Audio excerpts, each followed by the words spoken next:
Out of every aspect of A Streetcar Named Desire, which do you think is the most important to the story? Is it the dynamic between Blanche and Stanley? Maybe it's how Blanche changes Stella into hating Stanley until she finally leaves him in the movie. Or maybe you have some other aspect in mind. Well, I'm here to tell you that the most important aspect is the characters' selfishness. Their selfishness is what allows the story to progress and what causes the story to end the way it does. Selfishness in the characters affects their relationships and dynamics with each other in the way that they treat each other and the way that they see each other. Most of what happens in the story is reliant on the characters choosing to be selfish instead of being selfless. To begin, let's start by analyzing Stella. Stella isn't a very selfish character, so there won't be a lot to talk about. However, there are three standout moments in the book and movie that demonstrate selfishness. In A Streetcar Named Desire, it begins with Stella and Stanley out at the bowling alley. Blanche is on her way to her house, and Blanche is on her way because she had no place to stay after losing the plantation in Bellerive. So, Stella, being kind, let her stay over for a little while. However, what happens is Blanche overstays her welcome and drinks all of Stanley's alcohol. But when it comes time for Blanche to leave, Stella defends Blanche for staying at their house to Stanley, which causes tension between Stella and Blanche against Stanley. Should Stella have agreed with Stanley to kick Blanche out at that point, the ending would have been a lot less dramatic, there would have been less fighting between Stella and Stanley, and it would have hurt Blanche that she got kicked out, but it would have protected her from what ended up happening. The second time Stella is selfish is right after the first time we see Stanley physically assault her. Blanche is shocked and horrified at what happens and runs upstairs to seek shelter. Stella, on the other hand, runs back to Stanley when he calls, and they sleep together. Yes, they really do it. For lack of a more appropriate term for YouTube. The reason that this is selfish is the same reason why Stella went back. She wants Stanley. She desires him. Instead of doing the smart thing and running away and leaving Stanley, she sleeps with him. And finally, the last way Stella is selfish is in the way she starts to treat Stanley. Once Blanche arrives, she starts to convince Stella to change. Stella begins to see herself as much more valuable than she used to, and eventually she starts looking down on Stanley. She calls him disgusting, and she thinks of herself as better than him. Mr. Kowalski is too busy making a pig of himself to think of anything else. The face and your fingers are disgustingly greasy. Go wash up and then help me clear the table. She criticizes the way he eats, and it gets to a point where he snaps. He smashes the plate and throws a mug against the wall, and then he leaves in a fit of anger. While I won't defend Stanley here, it's obvious why he's mad. Stella has changed, and for the worse. All of this change happened with the arrival of Blanche. Blanche, as you probably know, And blanche means white. white usually represents innocence, but Blanche is far from that. After her husband died, a void was created in her heart that she tried to fill by sleeping around in a hotel called the Flamingo. Every man in that town knew her, and she had grown quite a reputation. Of everything that Blanche does, this is the most understandable.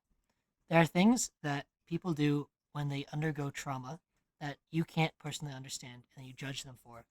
When we first meet Blanche, she is soft-spoken and scared, looking for Stella to find someone that she recognizes and is comfortable around.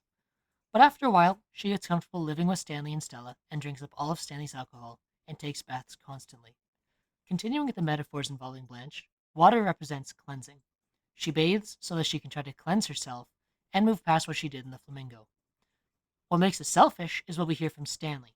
He complains about how long she takes to shower and how often she showers. Hey, Tux! Canary bird, will you get out of the bathroom? She changes the house to match what she wants it to be and not how Stanley and Stella like it to be. Look no further than the paper lantern cover. She has Mitch put it up because she's embarrassed about how old she looks.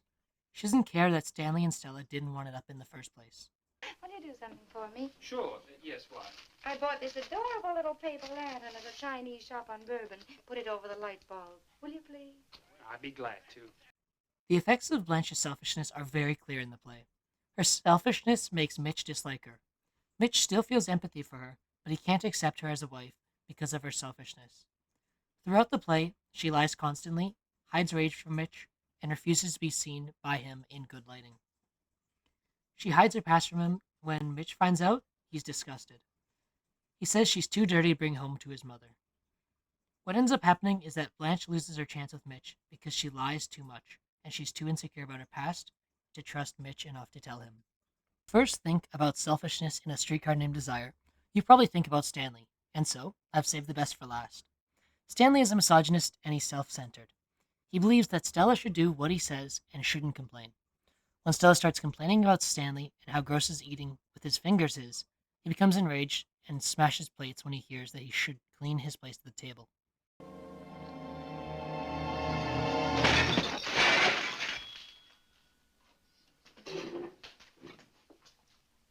Now, that's how I'm going to clear the table. Don't you ever talk that way to me.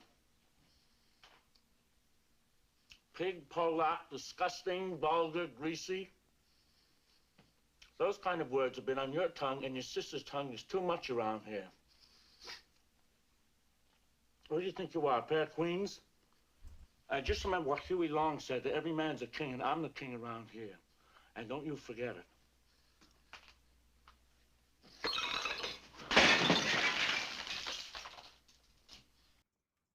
Stanley calls himself a king and hates that Stella and Blanche think that they are queens. Can you see the hypocrisy here? We can see similar outbursts at different points in the movie, such as when Blanche turns the radio on and Stanley throws it outside the window, or when Blanche simply takes too long in the shower. Stanley particularly dislikes Blanche, and it feels like he has it out for her. Instead of telling her that she's overstayed her welcome, he buys her a ticket for a streetcar, implying that he wants her to leave, and calls it a birthday gift. The most memorable and important thing that Stanley does in the play is how he rapes Blanche.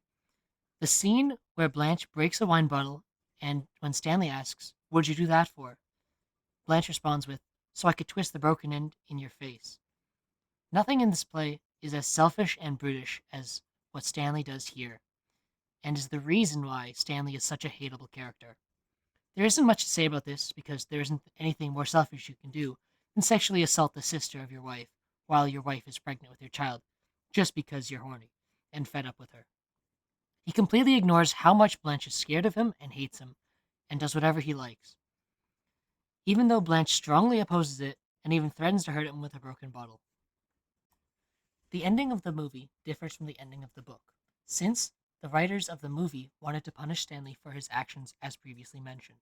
The way the book ends, however, is with this line, where Stanley says, "Now, honey, now, love, now, love." He kneels beside her, and his fingers find the opening of her blouse. Now, love, now, love. What is unforgivable about this scene is that he completely ignores how Stella feels.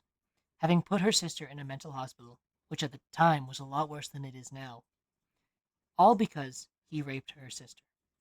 And yet, he still has the audacity to try to sleep with her again while pretending to comfort her. With everything said about Stanley, there is a song that perfectly describes the relationship between Stanley and Stella, and that is Poison by Groove Coverage. I personally prefer the Nightcore version at 1.5 times speed, and I found the song originally from Osu. The first two lines of the chorus relate to Stella at the end of the movie. She wants to love Stanley, but how can she after what he did?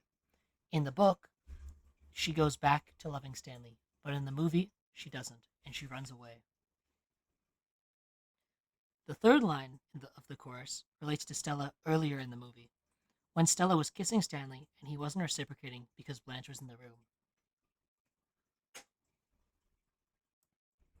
Selfishness is the driver behind the wheel of every important scene in A Streetcar Named Desire.